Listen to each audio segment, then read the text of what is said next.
The girl again tried. I go to school with Walter. I begin again. He's your boy, isn't he? Isn't he? Now she also took the name of his son, that I go to the school with Walter and he is your boy, is not he? Yes, he is your son actually.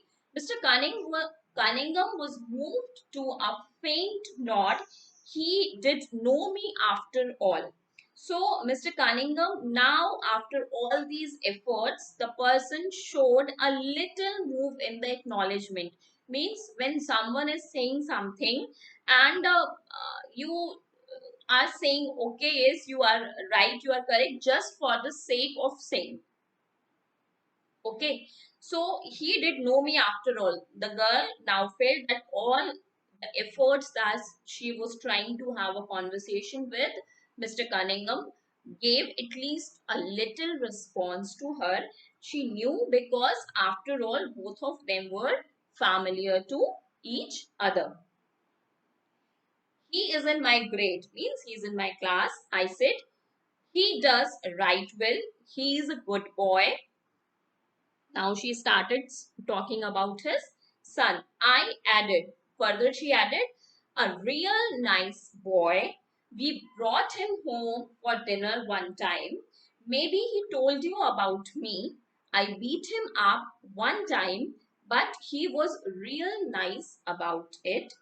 Tell me, hey, for me, won't you? Now he started talking about the son of Mr. Walter, that he is in my class. He's a very nice boy. He came to my place for dinner once, and I beat him once, but even then he did not behave me in a bad manner. So he is a good boy. Atticus had said it was the police thing to talk to people about what they were interested in, not about what you were interested in. Now, Atticus was telling to those people that it was the police, sorry, it was not police, it is polite. Atticus had said it was the polite thing to talk to the people about what they were interested in, not about what you are interested in. Means if you are having a conversation with someone, so you should always speak about those things in which the other person is interested, and not always you should talk about those things only in which you have the interest. Suppose you are talking to some of your friends, or to your friend, and you are continuously discussing about the football, and your friend do not have does not have any interest in the game or the players, so it is not polite. When you are talking to someone, you should prefer the interests of the other person. Mr. Cunningham displayed no interest in his son. That's why it is mentioned here. So I tackled his entailment once more in a last ditch effort to make him feel at home. Now she spoke so much, but Mr. Cunningham did not take any interest even when she was talking about his son. So she made her last attempt, her last desperate move to make him feel at home, means comfortable. Entailments are bad. I was advising him, means the legal matters related with the property are not good. It is always disputed. I was advising him when I slowly awoke to the fact that I was addressing the entire aggression. Aggression means group that had come together. Sorry, it's not aggression, it is aggregation, to the whole group. The men were all looking at me. Some had their mouths half open. Why were they so surprised? Because such a little girl was aware of all the affair that was going on there. They did not have any idea that the girl was aware of all the legal matters or the dispute about which they were discussing, or they were talking, or for which they came over that place. Atticus had stopped poking at Jim. They were standing together beside Dill. Their attention amounted their attention amounted to fascination. Means the attention that the girl was seeking, now that has become a fascination. Means They became more interested. Fascination when something, you have a very deep interest, something when something seems to you very charming. That is fascination. Atticus' mouth even was half open. Even the father himself was very much surprised when the girl mentioned this. An attitude he had once described as uncouth, means crude and redefined. Our eyes met and he shut it. Now the girl looked at the father, their eyes met, and the father shut his eyes. Well, Atticus, I was just saying to Mr. Cunningham that entailments are bad and all that, but you said not to worry. It takes a long time sometimes that you all would ride it out together. Now the girl started speaking continuously the same thing, and she was now explaining to her father also that I was telling Mr. Cunningham, as if she had all the idea about all these things, that this property related matters, these legal matters, these disputes are bad. They are all bad. There should not be such things. But you said not to worry, but as you said, there is nothing to worry. It will take some time, but you will be able to resolve all these disputes all together. I was slowly drying up. Slowly drying up means not talking any longer. Why? Because she was speaking for such a long time. First, she was trying to convince Mr. Cunningham that they both were familiar, and when he did not take the interest, she shifted the topic, she changed the topic. Why? Because it was told to her by her father that you should always talk about those things to someone, about those topics, about those things in which the other person may also take interest. So she was speaking so much, wondering what idiocy I had committed. And she also realized that what wrong that was, what all she just said, that was quite idiotic. She should not say, she should not mention all these things here. Although the matter was the same that she was telling, but being a child, she should not be get involved in all such things. Entailments seemed all right enough for living room talk. Means these matters are fine, these matters are enough, they are all right, because some or the other day people have these matters in their life, so it is okay. But if the conversation about them is limited to the living room talk only, the matter should not go outside. I begin to feel sweat gathering at the edges of my hair now, because now by the time the girl realized that she had done something idiotic, now there was sweat gathering at the edges of her hair. I could stand anything but a bunch of people looking at me. They were quite still. She said that she could bear anything but a number of people looking at her continuously with surprise, with amusement, and all of them were still. Neither they were making any move nor they were saying anything, but they were looking at the girl only.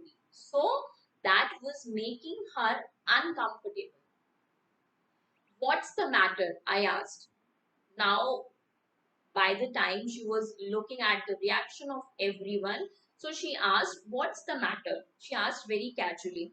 Atticus said nothing. The father did not reply to her question. I looked around and up at Mr. Cunningham, whose face were equally impassive. Now she looked at Mr. Cunningham because that was the another person to whom she was familiar with, but she found that her face was equally impassive.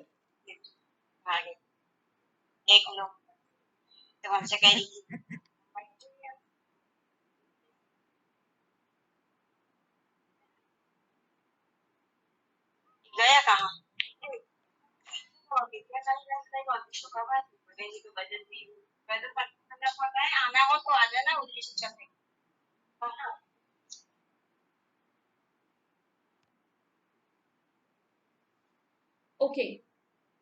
Then he did a peculiar thing. He squatted down and took me by both shoulders. Now, when he did not respond, Mr. Cunningham did not respond, and he was very impassive, means his face was also expressionless. Now he did a peculiar thing. Peculiar thing means a strange thing, which is usually not expected. He squatted down and took me by both shoulders. He sat down on his knees and hold both the shoulders of the girls. I tell I will tell him you said, "Hey, little lady," he said. Now he said, "Okay, I'll tell my son what you said," the little girl. Then he straightened up and waved a big paw. "Let's clear out," he called. "Let's get going, boys." As they had come in ones and twos, the men shuffled back to their ramshackle cars. Now, after that, saying that to the girl, he stood up and he waved a big paw. He made a signal to all the men who were there that let's make it clear and let's go back. And all of them, the way he came there, coming out of the cars, ones or twos, in the same way they got inside their cars. Doors slammed, doors slammed, engines coughed, and they were gone. Means all of them moved away from that place. I turned to Atticus, but Atticus had gone to the jail and was leaning against it with his face to the wall. I went to him and pulled his sleeve. "Can I go home now?" Now, when all those men went away from that place, the girl turned to Atticus, but the Atticus was not there. He had gone to the jail and he was leaning against the one of the wall, having her face over there. Now the girl moved to the Atticus. She pulled his sleeve and she asked to the father that can we go home now? He nodded, produced his handkerchief, gave his face a going over and blew his nose violently. "Mr. Finch," a soft, husky voice came from the darkness above. "They gone?" Atticus stepped back and looked up. "They have gone," he said. "Get some sleep, Tom. They won't bother you anymore." Now, after this, when the girl asked that can she go home now, she nodded. He said yes, and he took out a handkerchief. His face, he cleaned or he wiped his face. Then a voice came. Someone was taking the name of Atticus. Someone asked Mr. Finch, a soft voice, and the voice was asking, "They gone?" Means the men who were here, are they here or have they had they moved away? Atticus stepped back and looked up. "They have gone," he said. "Get some sleep, Tom. They won't bother you anymore." Means those men have gone and now you should take a sleep. They will not come here ever again to bother you. So who was this man? This was Tom Robinson, for which the Atticus was preparing a case. And why all this happened? Why did the father say that they won't bother you anymore? Because the lesson that the little girl taught to them.